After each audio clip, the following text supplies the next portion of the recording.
welcome back to Insight. As promised, we're going to talk about COVID-19 and how it's affecting our community. I've been joined by Dr. McMahon and Erica from the Allen County Board of Health, I guess would be the correct term, right? And also, Maureen's over there, a little bit in the dark because we're trying to practice as much as possible social distancing. Maureen is from Aging and Home Services of Northeast Indiana. I do want to point out as we start, because we will get phone calls, you guys are not 6 feet apart, are you?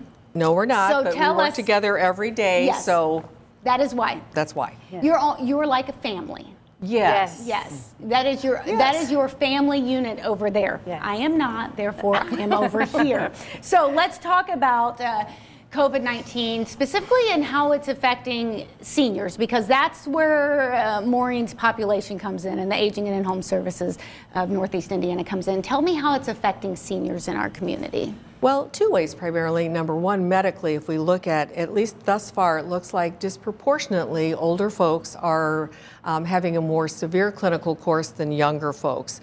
And so by that I mean it may start off with a cough and a fever, but within 3 to 5 days it may progress to something a little more serious where it actually is a pneumonia. They start getting short of breath and chest pain. So it looks like from a medical perspective, disproportionately they have a more severe outcome, and unfortunately the mortality rates are higher as well.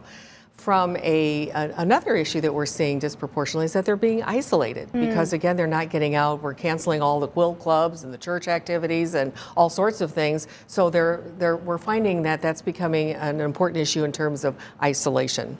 And we've talked about that a lot before with Aging and in Home Services, that's a real issue. The isolation, the loneliness, that can lead to a lot of other health issues on top of that. Just real quickly, Maureen, jump in here and say, are there some things that we can do to help with that specific issue?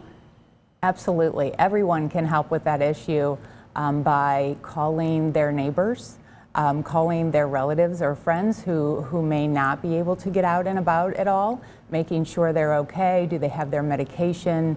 Do they have any food? It can be very difficult for a senior to access food at this time. You can also call Aging and In-Home Services and our resource center if you need help getting food or accessing medications. But I think just reaching out to the seniors that you know and making sure that they're okay is the best thing that you can do. And as an agency, that's really what we're working on as well, trying to stay connected.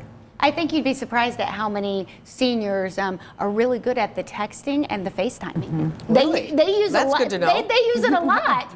My parents, who might not consider themselves seniors, are really good at the FaceTiming. They love it. So let's talk about what symptoms we ought to be looking for in that older adult. Well, again, cough. It could be a dry cough. It doesn't necessarily need to be a productive cough. Fever, 100.4 or greater, but I think it's really important to remember that older folks, especially if they're on any kind of medicine for arthritis or something like that, may not have a fever. So fatigue, unusual fatigue is really important, but that cough, and then fever if they have it, but then again within a few days it can progress to like a chest pain that's worse when you cough or sneeze. And then if you have any breathing difficulties. Important to remember too that even the COVID can make underlying health conditions worse. Like it may make your blood sugars jump out of control, if you have heart failure, it may make that worse. So all of these things can get worse with a COVID infection. If we see just a little bit of a symptom in an older adult that we know, how seriously do we need to take it? Is it I noticed that my parent has a slight fever, or I noticed that my grandmother has a cough. How quickly do I jump to they need to see a doctor because they might have COVID-19? Well, things, especially when you're older and have any underlying chronic conditions, again, I hate to keep saying that, but that's true, things can progress fairly quickly.